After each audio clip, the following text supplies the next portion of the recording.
Hello friends, it's Architect Zayed here. Welcome back to another episode in Revit tutorials. Okay, in the previous class we were able to finish all the section detailing, all that scheduling. Let's keep that aside. For now, let's start with video. Okay, this course is attached to the other. This tutorial is attached to the other course, which is the course I am currently in right now. So it will be attached to this. And now this one here, I'm not going to go into depths or details on VRE. I will not do that here, because if I say I'm going to do that, this course is getting way too long. I am tired of this course. Seriously, I'm really tired. I want to round it up and go into another one. It's taking too long.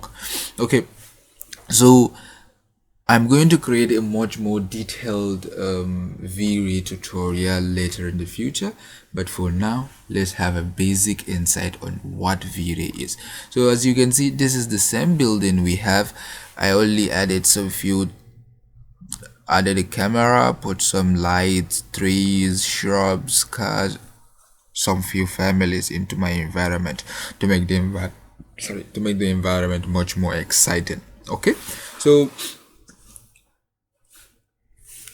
I will create a comparison. I want to see which one is much more photorealistic and which one is much more flexible between the built-in render engine, within Revit, and that of the VRE. Okay, so I am not going to add too many settings into my VRE because I am only trying to have an instance or a comparison between the two. Okay, so for now let me show you what the V-Ray tab looks like. Here is the V-Ray tab. This is the look of the latest version of V-Ray, that is the 4.0 and above, I think. Okay, so this is how it looks. The only difference between them, it's they introduce a new asset editor, which is the library. The asset editor is something as the library within our default Revit library, but this one has V-Ray material libraries with different materials, so it's not much, but you can work with it. Okay, so here you can choose which view do you want to use, either any view. You can choose the current view you are. So right now I am in 3D view 3. Okay, so here is the type of render you want, is either interactive rendering or productive rendering, any cloud rendering, which one you like. Here is how to hide. This is the quality of your picture. Which do you want? Do you want it to be draft, low, medium, high, very high? Same thing as that of the built-in.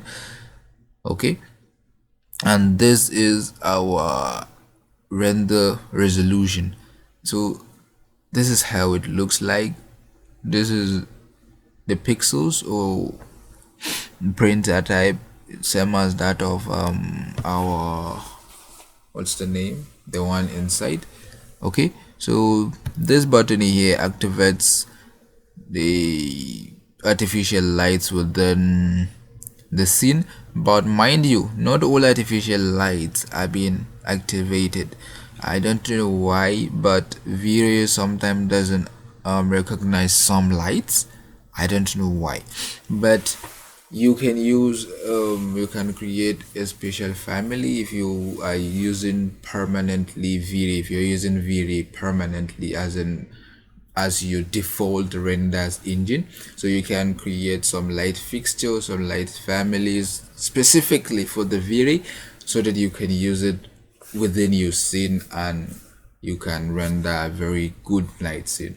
Apart from night scene, I don't see the essence of artificial lighting, but if you are really into night scene render, so you can go for light fixtures just specifically for V-Ray and keep the family. One beauty of family, you can reuse it anytime you want. Okay, And here it's our sun, whether it's dome light or V-Ray sun. One advantage of V-Ray is the dome light. We don't have that within Revit, I think. We don't. Okay. The asset editor, as I said, here's the appearance tab. In the appearance tab is all the materials, objects, and the global override. What's the global override? It's like this here. If I click on this, it's like I'm overriding all the lights to become one, and the same in terms of intensity. So instead of me editing just 1 2 3 separately, I can edit all the light at once, and I will have a very fast work. Here's our material, and this is grass. Just go to locate your grass material, check on this box, and you will have your grass ready. Okay. Let me just leave it. Let's just leave it for now. Bring this to the center. Nice. So we have this, and here's the camera. The settings you can edit. You can reduce the exposure, increase the exposure, white balance. Here's effect, that of focus and defocus. Okay, so the settings, as usual, if you have a GPU based system, you can click on the GPU based, and the channel, that of the denoiser, you can denoise your environment, and this is aerial perspective and environmental fog. Okay, let's keep the chit chat, too much chit chat aside. I want a draft, and I want a very small pixel because I don't want this to take long. 500 should be okay. Yeah, 500 should be okay. And I need a interactive render. Okay, I will just tweak some few settings and show you what I mean about this. So okay, this is my environment. I have something like this. Now let's see, we have the sun. Okay, you can change it to dome light by just introducing a HDRI instead of erase for dome light. Okay, so the iterative ranger will just change my scene into, so use an HDRI map, the default one. So the HDRI map is going to light up the scene instead of the sun. So you see my scene is up this way. This is very nice, it's looking okay. All right, and just let me check out this auto exposure. Let's see if the future works. So this future, it's very nice if you're going to use it in an interior render. It's best used for interior rendering, that of the auto.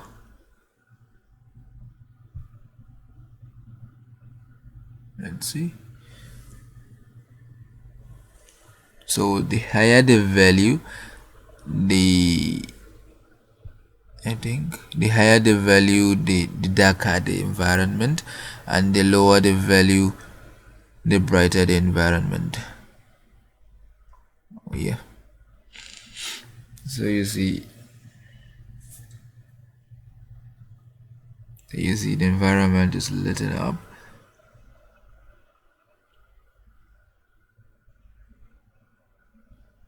Okay, so let's check this place. I want, most of the time you can't really see, you can see the sharpness of this tree here is the same thing as that of this car.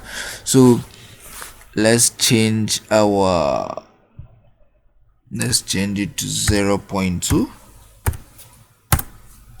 okay, our focus. I want to defocus the environment. I want to make this environment blurry. Let me make it 0.3. I want the environment to be blurry because the tree behind should not be very sharp. It should be blurry.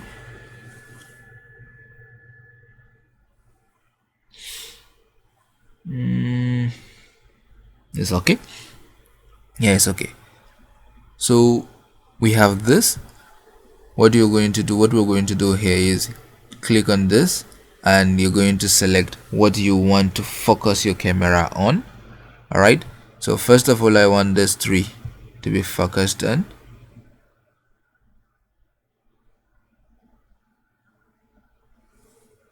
Okay, and now select this car, so you can see the car will get a bit sharper. So you see it's getting sharper, though my computer is not that fast.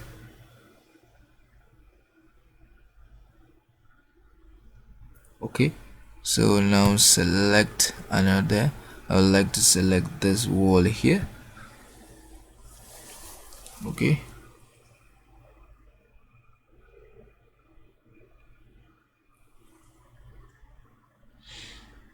and what else?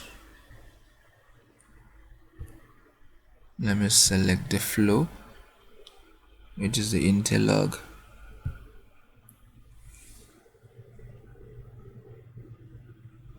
Okay, so there is this feature here. The fog feature is really nice. The aerial perspective is really nice. Your environment kind of just transform. So you see we have something like this. Is too much. Let me reduce it to about 10,000. Enter. Shouldn't be much.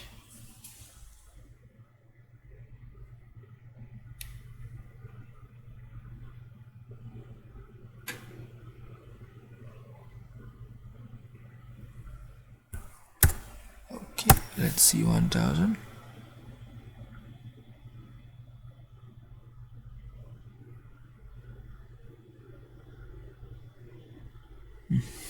It's taking a bit long. The processing speed of computers varies, so yours can be much more faster than mine. The view distance, let's reduce the zeros about that. Should be okay.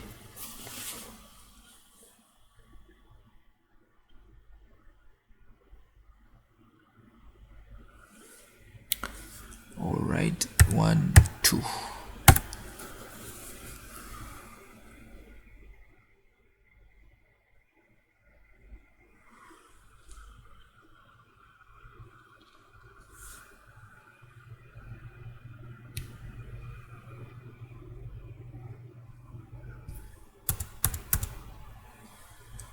One, 2.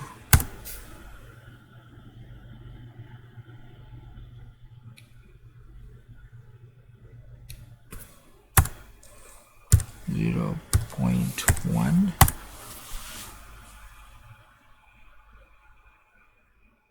Okay, yeah. I did not read it very well. This atmospheric height, this view distance. So if I'm going to reduce the fog, the intensity of the fog is by this value. So I didn't read it. Okay, sorry about that. And you can press this very nice feature. It will affect the environment. So the environment itself will have this kind of foggy look.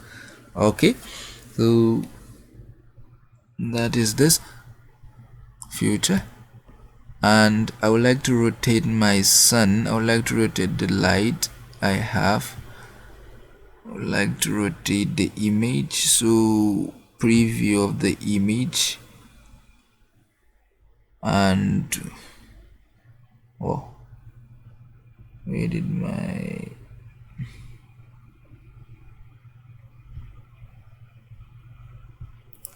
went somewhere.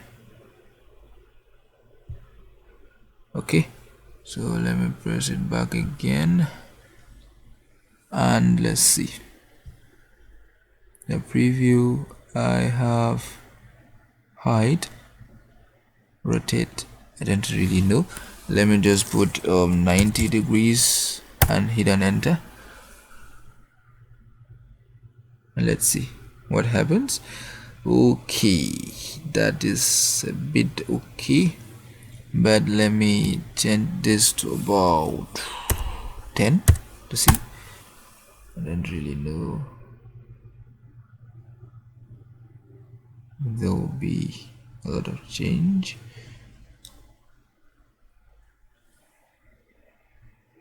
Let's see 100. I don't really know. Okay, 10 is the maximum value.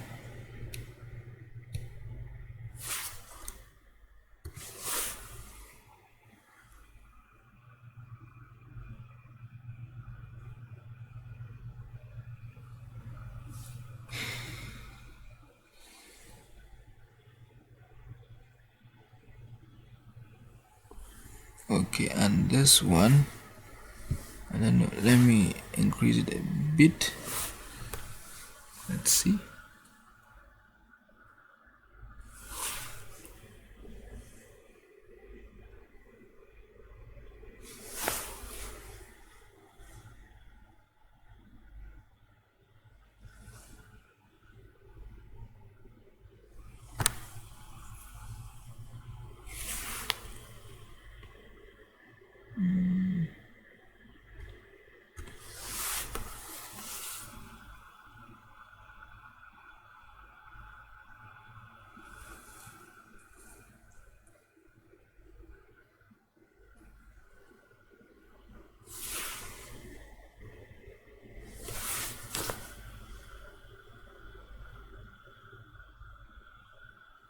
I'm trying to figure out how this thing works, because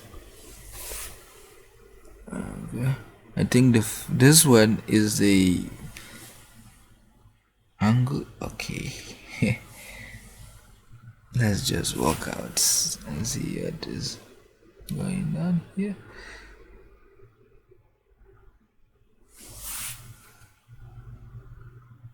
Okay, this is night.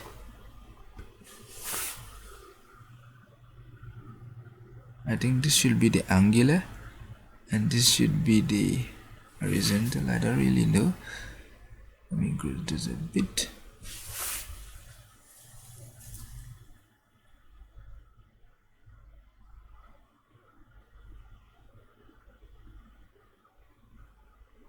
Yeah, I think this is okay. I think let me add this to our displays just to experiment, and let's see.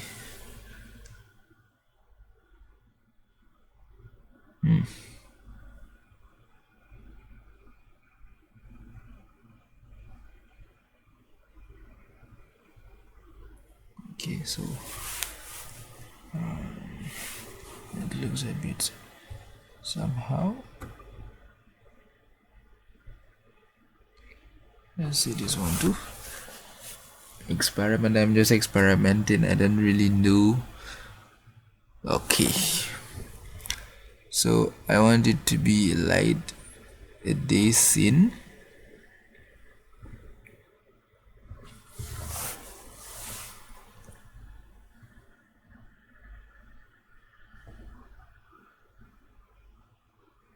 Okay, and I want this to turn about this.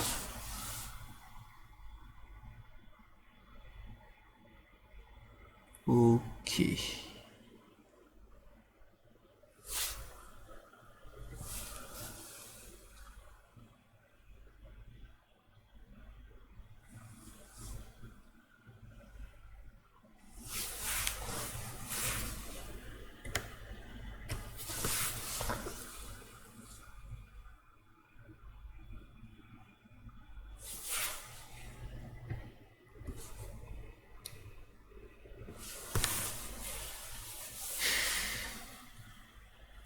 let me just leave it this way.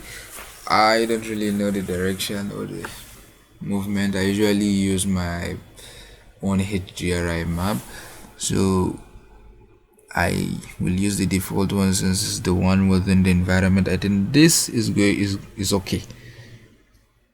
The level of shadow and everything is looking fine. Okay, so close up this, and let me make one simple adjustment. Stop the render.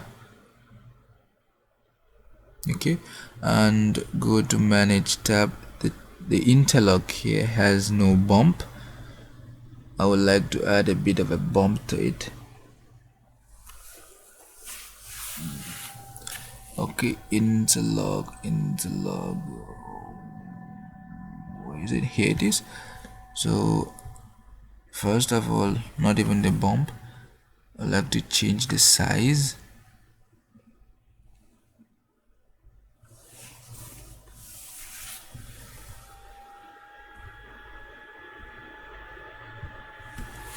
I'm to change the size to be 1000. Okay, I'm done. So select on this, please. Copy this. Control C. Cancel. I would like to add a bump to it, and now Control V. Open. From here, change it to 1000. Done. Just simple basic.